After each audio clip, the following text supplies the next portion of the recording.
Are you looking for inspiration on a daily basis? Then check out Deal to Heal Teas. With our inspirational teas, you're sure to find something to inspire you. That's dealtohealteas.com. Put some inspiration in your situation. Wear inspirational tea and be inspired all day. Let's go to dealtohealteas.com. Again, that's dealtohealteas.com.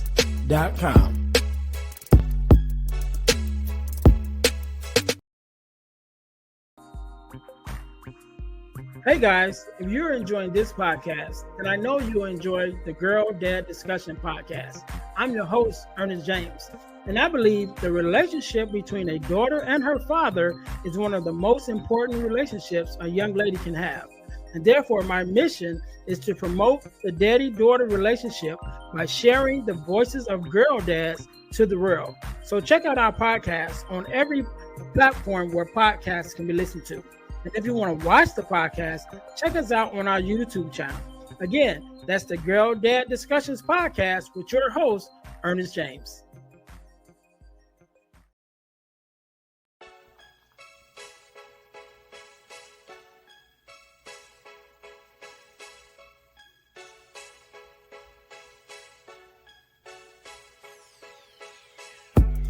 Welcome to Deal to Heal with E. James podcast.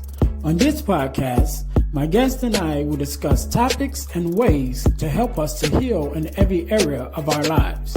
I believe that everyone can live a life that is happy, healthy, and whole. So I'm on a mission to help people to deal, heal, and fulfill. Deal with your problem, heal from the pain, and fulfill your purpose. Thanks for tuning in. Let's get to it.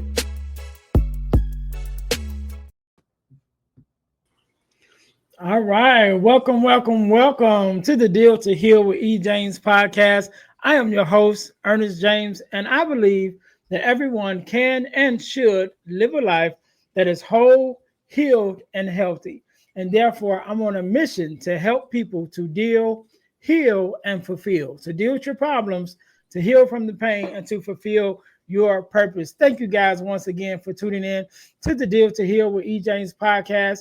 If you haven't already, make sure to listen, like, subscribe, and share our podcast on all of your podcast listening platforms, as well as our new YouTube channel. Make sure you guys go and check us out on our YouTube channel at Deal to Heal Podcasting Network.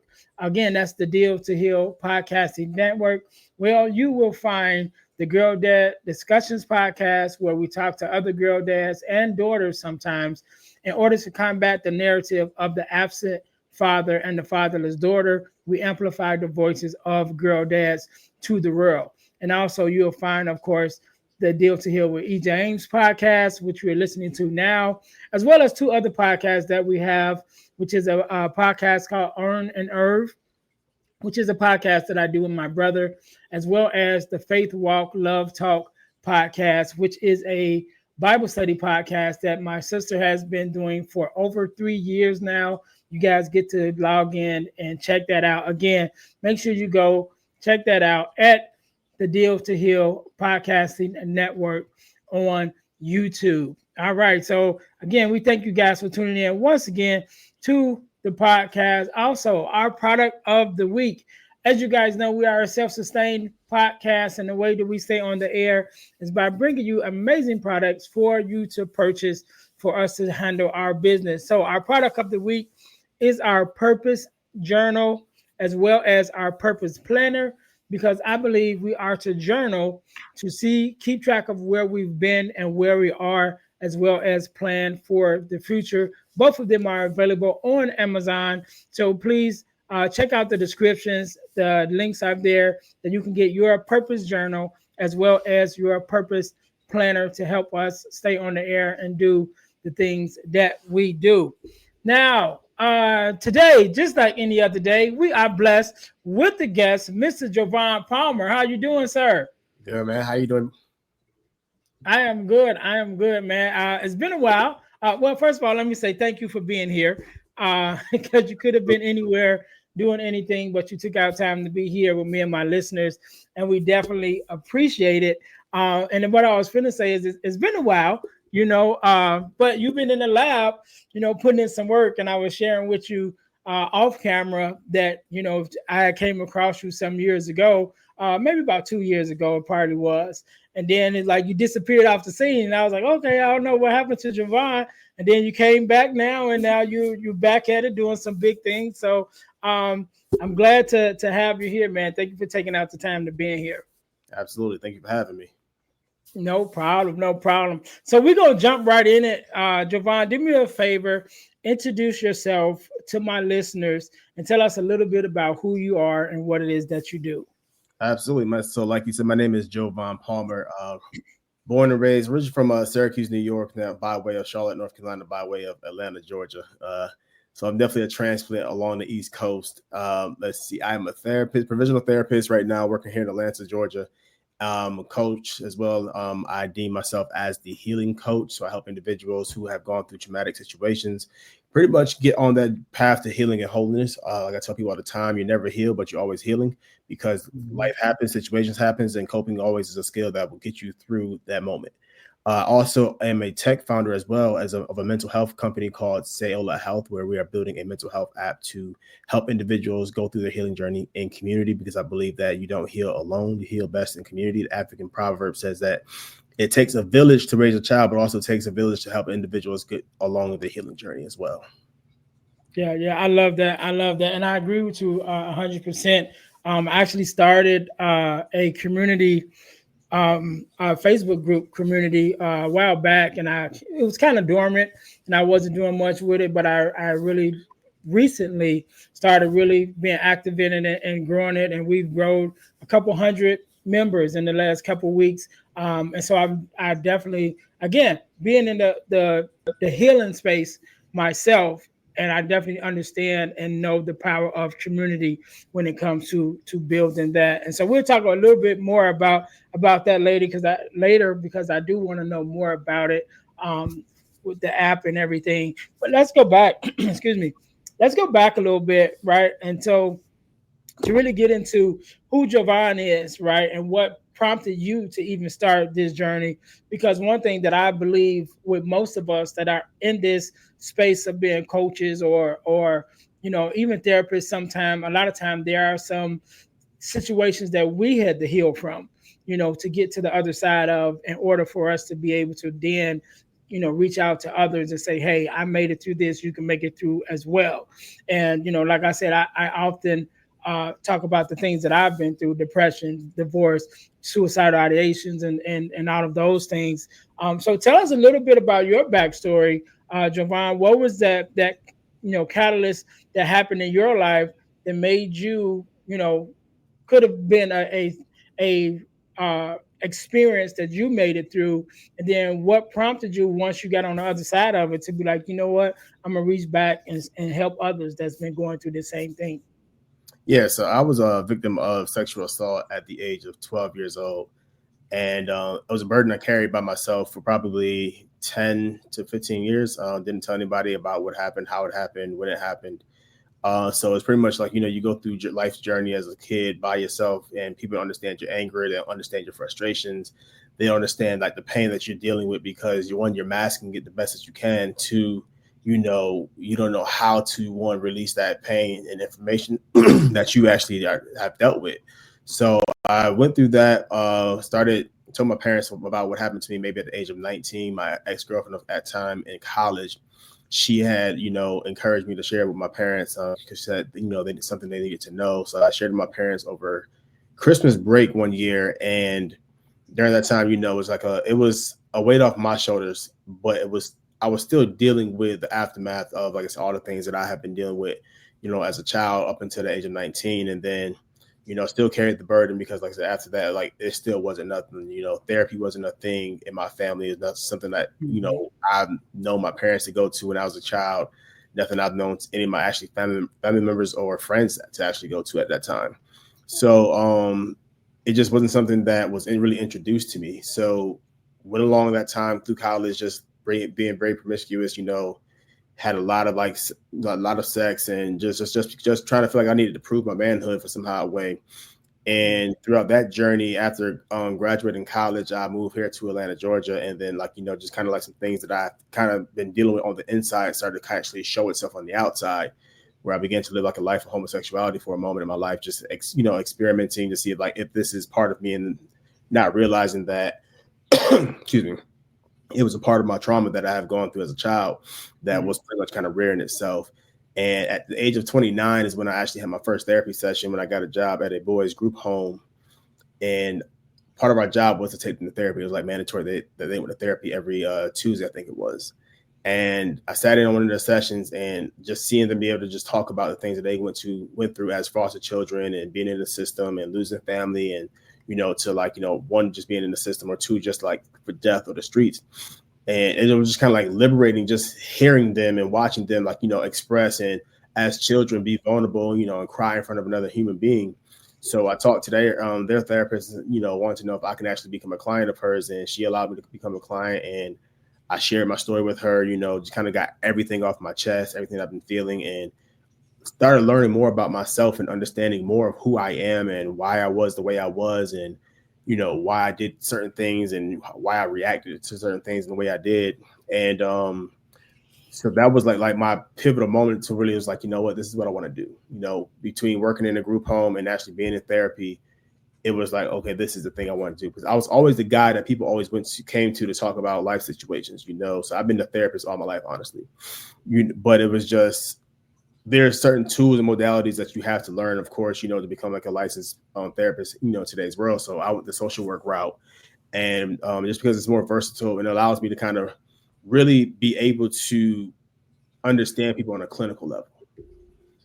So that's why I wanted like the most in-depth version of it. So I went to school, got my master's in social work, studying right now for my licensure exam right now to actually finish the process of becoming a licensed therapist and everything right now. But the good thing is that I do get to still become a therapist, being a therapist during time being of studying in my studies and everything. So I do therapy part-time at a local nonprofit here in Atlanta, working with children and adults. And then also have, like I said, I do coaching as well. Like I said, I deem myself as the healing coach, and also now working on a tech app as well. I love it. I love it. I want to touch back on several things that you mentioned. One of them being, how um, how therapy wasn't something that was necessarily experienced or talked about in your family. And I wanted to point that out because that is so common in our communities, especially as African Americans, and we don't necessarily believe we're getting to a space now where it's more commonly talked about and commonly accepted. But when we were younger, right? I'm going to be 49 this year, right? Yeah, So when we were younger, it was like don't talk, don't tell, almost. You know what I mean? absolutely. And also with me growing up in a church family, Mhm. it was almost like either or, like you had to pick a side. You know what Right. I'm saying? Like either you was gonna believe in God and prayer, and that prayer is gonna fix everything, or you're gonna believe in therapy. Hmm.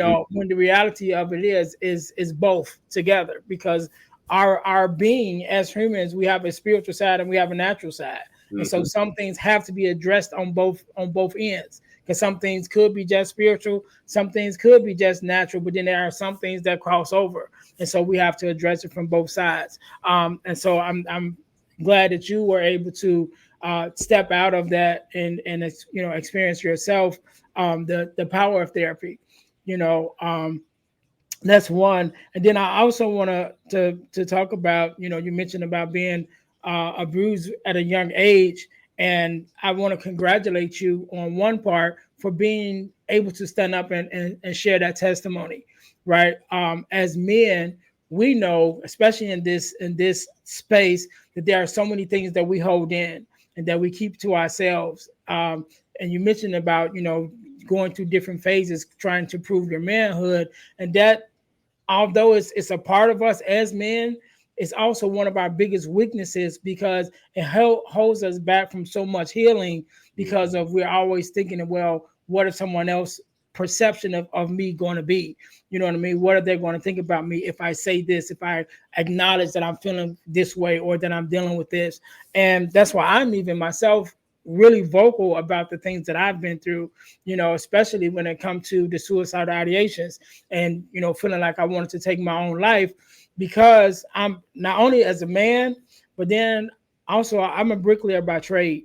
So in the construction industry, we have one of the highest numbers of suicide, and we're also a male dominated industry. And so you got all these men that's dealing with all this stuff, but yet have to go to work and put on the face of being, bravado and manly. And then you come home and you can't relax, and you still got to do that amongst your family and amongst your peers. You can't never let your hair down, for a lack of a better term. And so we're not having these conversations. We're not talking about the things that we're dealing with, and we're dying inside, and sometimes to the extent that we end up dying on the outside because we end up taking our own lives.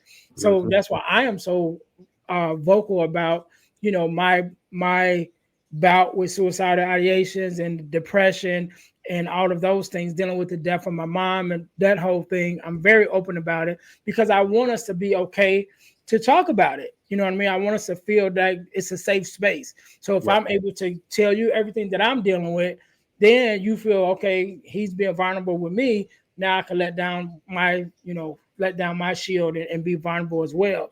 And so when it comes to just being as men, being vulnerable, and then, especially in your space of dealing with people, when they're coming into your office as a therapy or coming to you as a coach, how big and how much of a part does vulnerability play in that healing? It plays a big part, because if you're not vulnerable, we really can't get anywhere. Honestly, it's just you're one telling the same lie to yourself that you've probably been telling yourself all your life, and then two, it's just vulnerability opens you up to another side of you that you've never experienced. For me, when I've started opening up myself, to share my story and to kind of share what I've been through, it opened me up to just kind of just seeing that, one, I'm not alone, because for a long time I thought I was alone in what I've experienced and what I went through. And then two, it also helped me to understand that, it's okay to speak about what you've been through. Not, like I said, not everyone is privy to have these opportunities to speak about what they've been through.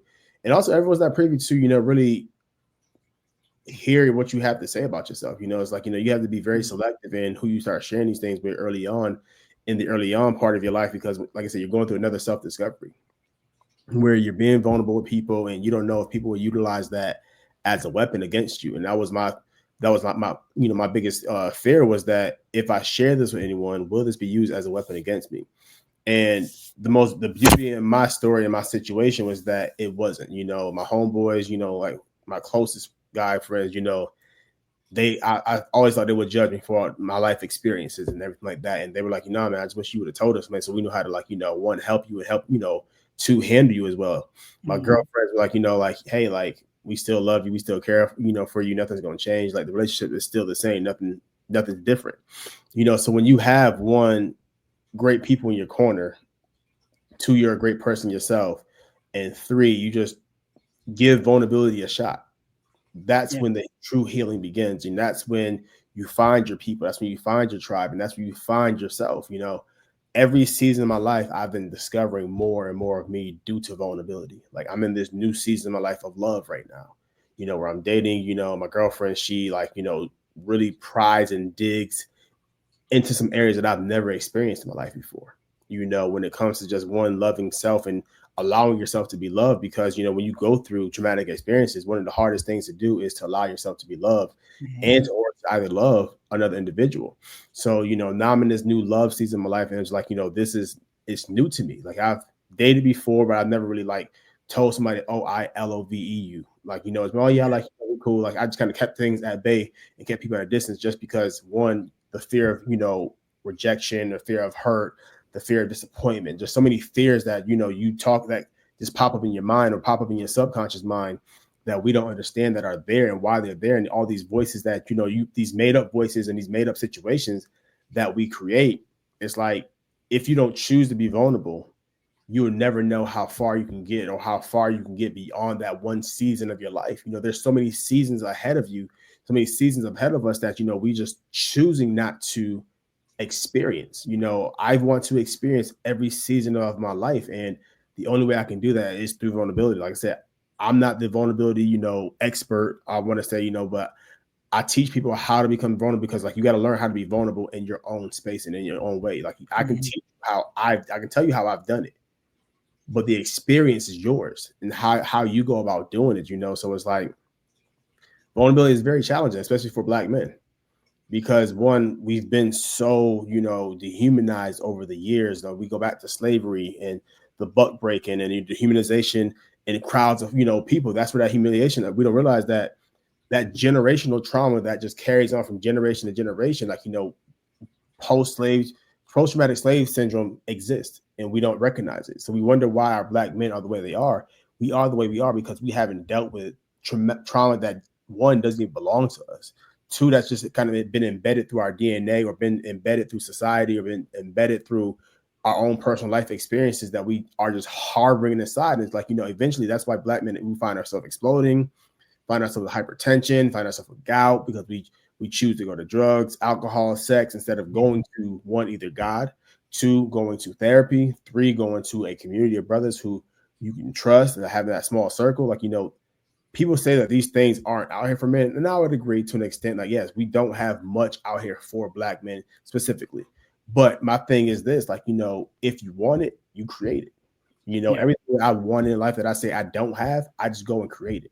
I'm a very creative individual. I love to just explore more of who I am, my creative side. So I said, hey, I want to become a therapist. So I went to school, created myself to be a therapist, of course. I want to be a coach. So I got my actual certification as a coach, from a, actual psychiatrist. I wanted to say, what, I got this idea for this app. So anything I want, I create. So it's like, you have the opportunity to create healing in your life. You have the opportunity to create vulnerability. You have the opportunity to create wholeness. Like I tell people all the time, we all have a choice. You can either choose to remain the same, or you can choose to say, you know what, I want to experience a new part of a new person, a new side of me, a new, healing journey. I want to experience a new spirit. I want a new experience, maybe know love. I want to experience like true love and, true vulnerability, and true, like, openness and true transparency. Yeah. I love it. I love it. I want to go back to one of the things that you mentioned earlier. And that was, when it comes to being vulnerable, being selective about who you're vulnerable with, right? And not only being selective, but there comes a time when you just have to kind of step out of it. And when you do step out, on that faith to be vulnerable, you find out who's actually in your corner, right? And so you mentioned about your support of your friends and your family when you were vulnerable enough to be like, look, this is what it is. And they was like, all right, you could have told us earlier, because we would have then knew how to, support you in that way had we known. And I remember I talk about this all the time about, when I started talking about my suicidal ideation was when I started the podcast, right? And by the time I started the podcast, it probably had been like a year or so into it before I was able, before I started openly talking about it. And I remember one of my sisters called me and be like, how did we not know? You know what I mean? How did you go through all that and we not know? And I was like, because we weren't having the conversations, and then I just wasn't saying it. And which goes into another part that I want to bring up, that oftentimes we do feel alone, but sometimes we feel alone because we make ourselves alone. You know what I mean? Because we think about nobody's going to understand us. Nobody's going through this but me. And so we withdraw ourselves from those very people that could be supporting us, but when we are vulnerable enough to let down our guard and be vulnerable with, of course, being selective who those people are. But when you find those true people in your corner and you're able to say, look, this is who I am. This is what I'm dealing with. These are some of the things that I carry. Then we realize how much support that we do have, and then you talked about the spaces for Black men, I would say in the past, I would say that there wasn't a lot of spaces, but in this era that we are now, there are a lot of resources and a lot of ways for us to connect now, especially with the internet, and Facebook and things like that. There are so many groups and so many spaces. Number one, If you can't find it, like you said, create it. And then if you can't find it, then you probably just not looking hard enough, because Mhm. there's so many people that's out here. There's so many different platforms, and even just me, since I've been in the podcasting space, and it's only been like, a year or 2 years or something like that. But I've met so many men, who have podcasts, who are coming together, who do things together, to support one another, who are creating safe spaces for us to be able to just have conversations like this, Yeah, So now the resources now is much more vast, excuse me, than it was in the past. You know what I mean? And so, although, we have to look for it, we have to be vulnerable enough to say, okay, I need it and look for it. But I think the resources are there, a lot more now than they were in the past. I want to ask you something else though, on the journey of being vulnerable, and opening up yourself, there comes a level of when you, excuse me, when you cross over into from the victim to being the victor, right? And then now becoming the victor, so much so to the point that now you're able to reach out and grab the other victims and help to pull them through. There comes a level, excuse me, there comes a level of transparency in that space, because it's one thing to be vulnerable with those who support you, but then when it comes to those who you're trying to support, there comes a level of transparency that you have to be to really connect with them, so they understand, like, no, I am you. You know what I mean? I'm maybe a little further down the road, but I am you. I was in the space that you're in now, and I'm just working, to kind of help you get through what you're going through. So when it comes to your own testimony and your own vulnerability, not vulnerability, but your own transparency with those that you support, how much of an effect does that have on the person that you are trying to help, when they really can see your heart and see that you are and you understand what they're going through?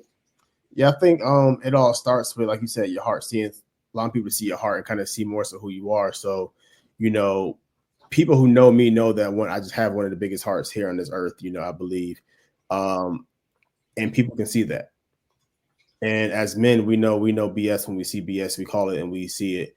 And I know for me, for I can only speak for myself, that it's my heart, it's my heart of love, my heart of servitude, my heart, just to kind of see transformation not only in myself but in other people, that draws people to me. And with that, it just allows for people to say, okay, if I change my ways, or if I, shift some things about me, or if I, take this thing that I do like about myself and remove this thing that I don't like about myself, and really like put forth the effort to just make, take the first step. Like I tell people all the time, it's all about taking the first step into becoming that person that you want to be. So it's like, okay, sit down with yourself, journal. Who do I want to become? Why do I even want to become this person? Why don't I want to be the person that I am today, or the person I was as a child? Like we see so many things and so many outbursts that happen, and we wonder why. And it's like, because people are still reenacting their childhood times, and they don't even Mm-hmm. notice it. They think, oh, this is just me. This is just who I am and how I am. And that's not true. That's maybe a part of you, but let's go deeper and ask the question of, well, why? When did this start? Oh, it started when, as a child, my mom, she's always yelled at me and this and the third, or my dad used to always hit me, or, people used to always touch me. So, I developed that habit. What people don't understand is that what happens to you, or what you experience, what you see, what happens in your environment, you tend to become that. Mm-hmm. You have a choice to say, you know what, I see my environment, I don't like it, I have to change some things about it, because if I don't change things about it, I want to becoming that, and I want to become that. I tend to absorb that in a sense. So it's just like, helping people understand, like, yes, environment plays a huge part in your upbringing and who you become.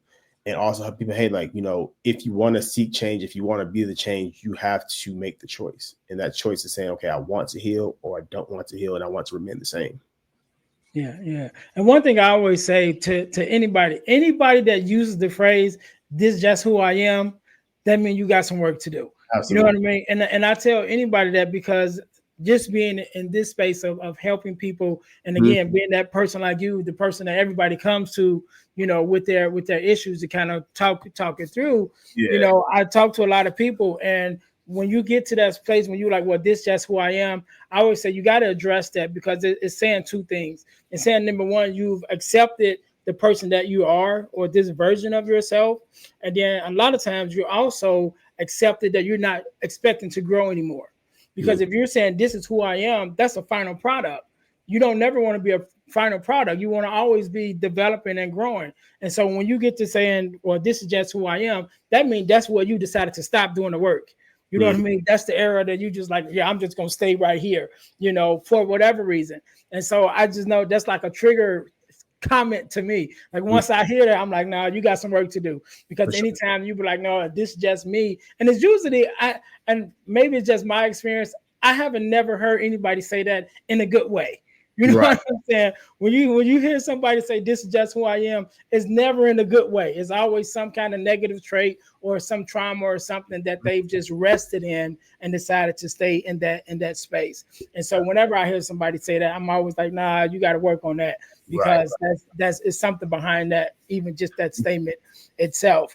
But I did want to comment on this. One of the things you said about yourself being genuine and being a person that people are drawn to just from your personality. And we've never met in person, but a couple years ago when I came across you, you weren't even at the forefront. You were like the assistant to someone else at that time. But just in conversation and just watching how you guys interacted with each other online and things of that nature, I was drawn to you, to your personality. So now even more so when I came across you again and this version of yourself, I'm like, oh, okay, let me reach back out so we can connect, and so that's just a testament to your genuineness and the heart that you have. That I'm in Chicago, you're in Atlanta, that's a long ways apart from each other, but to even virtually be able to make that connection, like, all right, I think this is okay guy I want to connect with, again, just a testament to who you are as an individual.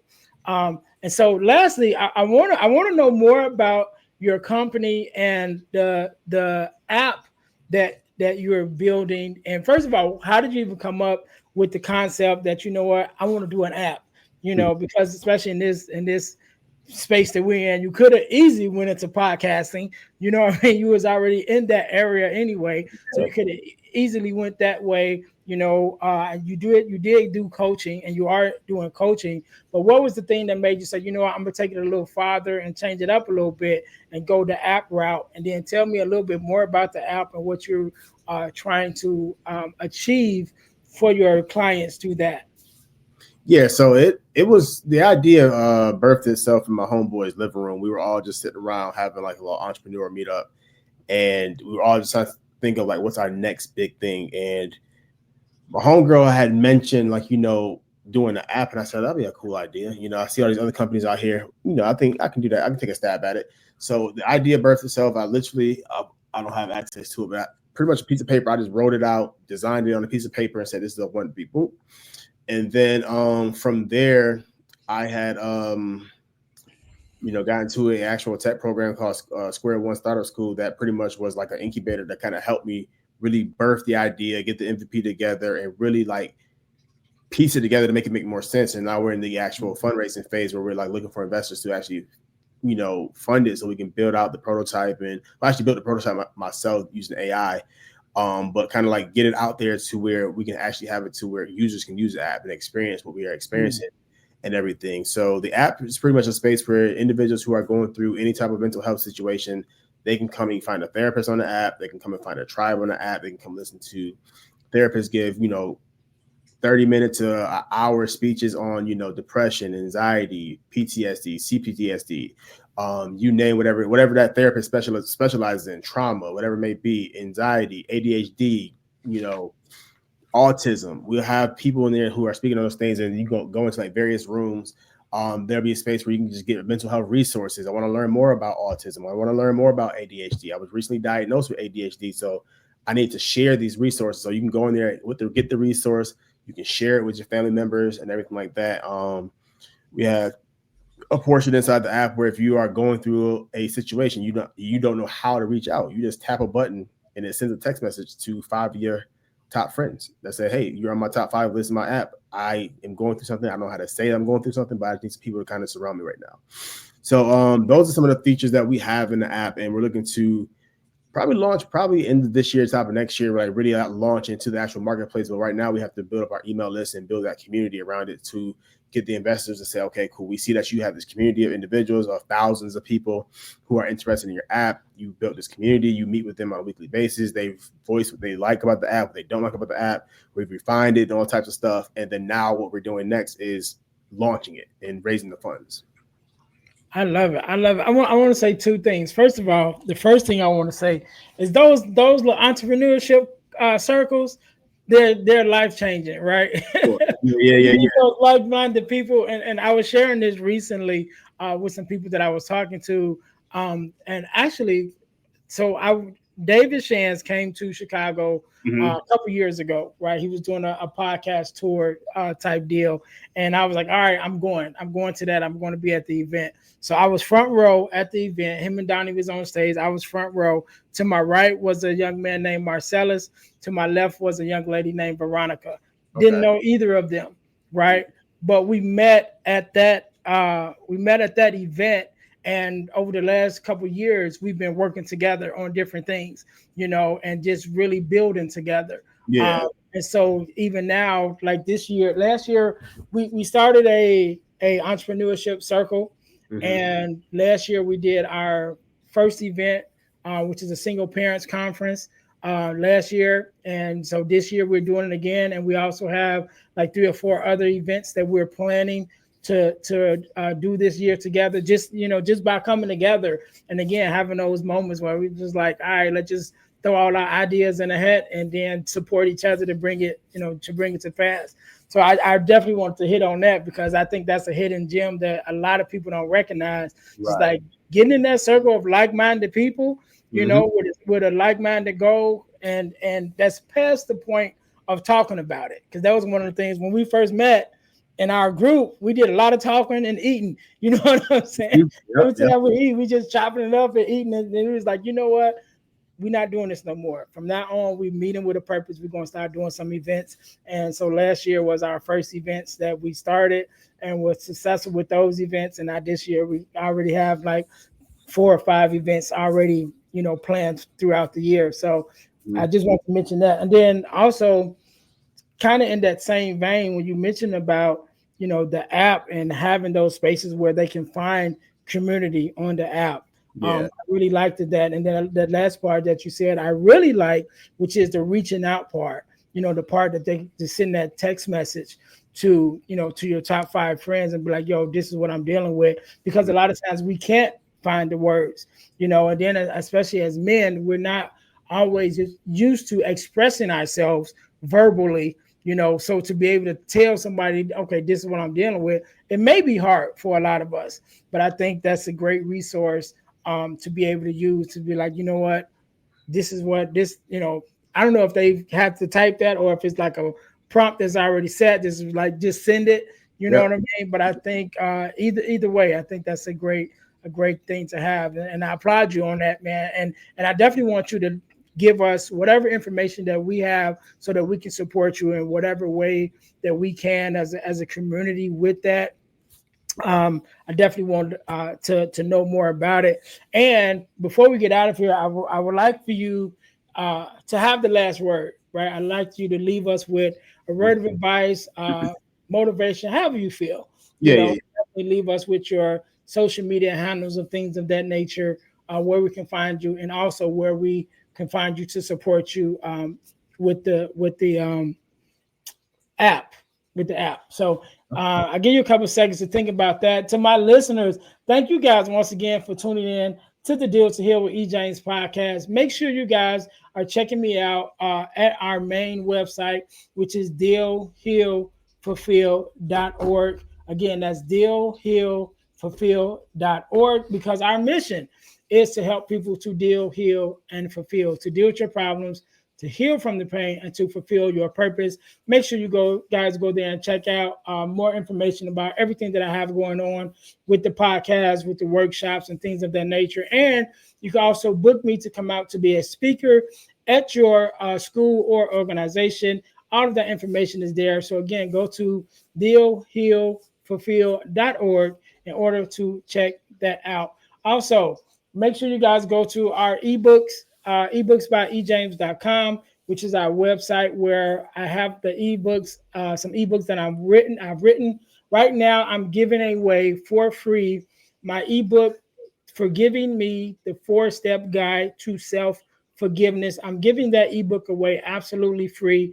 Again, that's at ebooksbyejames.com. In that ebook, I help us to walk through forgiving ourselves for some of the things that we hold grudges against ourselves for mistakes that we made in the past. So that ebook is absolutely free. But while you're there, make sure that you check out some of the other ebooks that I have there, including the Core 4, which is the 4 core values that every daughter should get from her father. As you guys know, I am a girl dad. My baby is 21 now. But in that journey, there were some core values that I had to bestow upon her and pour into her. And I think that every father and even mothers should know what those values are that your daughter should be getting from her father or the father figure in her life.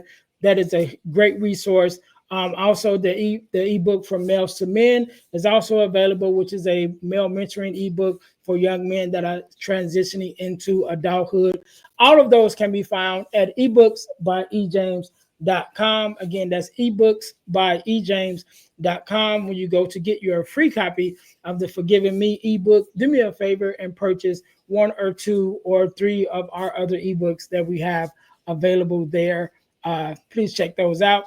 Also, make sure you guys go to our Deal to Heal tees, which is our inspirational t-shirt line, where not only do we have our inspirational tees, but we also have our podcast merch, which is our t-shirts with our podcast logos on it. One for the Girl Dad Discussions podcast and one for the Deal to Heal, the E. James podcast.